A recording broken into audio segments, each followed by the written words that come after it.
Assalamualaikum warahmatullahi wabarakatuh.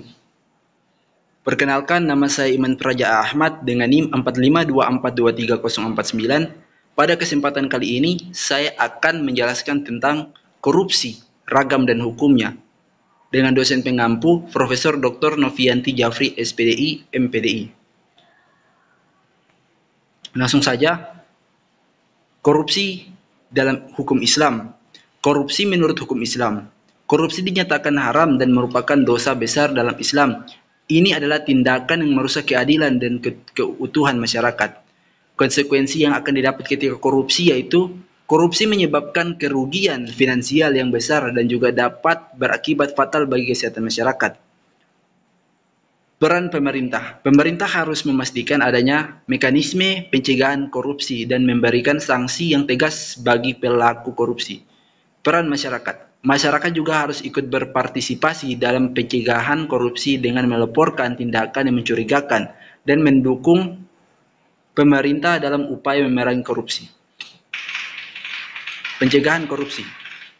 Transparansi dan akuntabilitas. Membuat informasi publik tentang anggaran dan kebijakan pemerintah tersedia bagi masyarakat untuk transparansi dan akuntabilitas, sanksi dan hukum, memberikan sanksi dan hukuman yang tegas bagi pelaku korupsi, dan membuka akses untuk kontrol kebijakan anti korupsi bagi publik. Pendidikan dan kesadaran masyarakat, memberikan pendidikan perlunya pencegahan korupsi bagi masyarakat dan meningkatkan kesadaran bahwa korupsi merugikan masyarakat.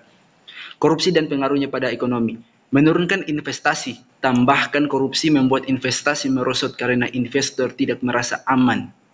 Memperburuk kesenjangan ekonomi. Kesenjangan ekonomi semakin memburuk karena pendapatan tidak berdistribusi secara adil.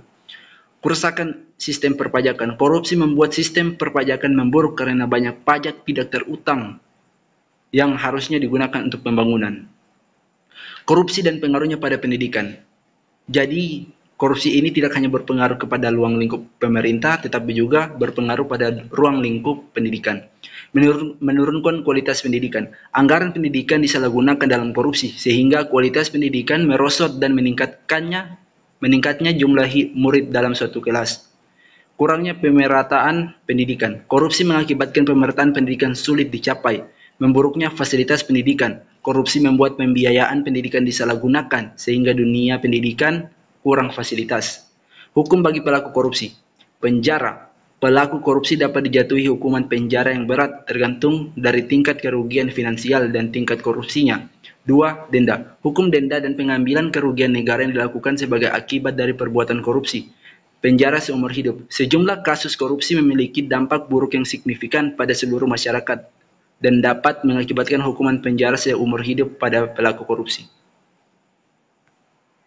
Pencegahan korupsi di masa depan. Teknologi dan inovasi. Teknologi dan inovasi dapat digunakan untuk pencegahan korupsi dengan melacak dan memeriksa anggaran pemerintah. Pendidikan moral. Pendidikan moral menjadi salah satu instrumen yang kuat untuk pencegahan korupsi di masa depan.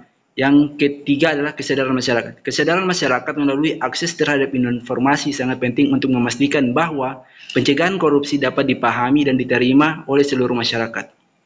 Mungkin hanya itu yang bisa saya sampaikan tentang penyalahgunaan korupsi. Lebih dan kurangnya saya mohon maaf. Wabillahi taufiq wal hidayah. Wassalamualaikum warahmatullahi wabarakatuh.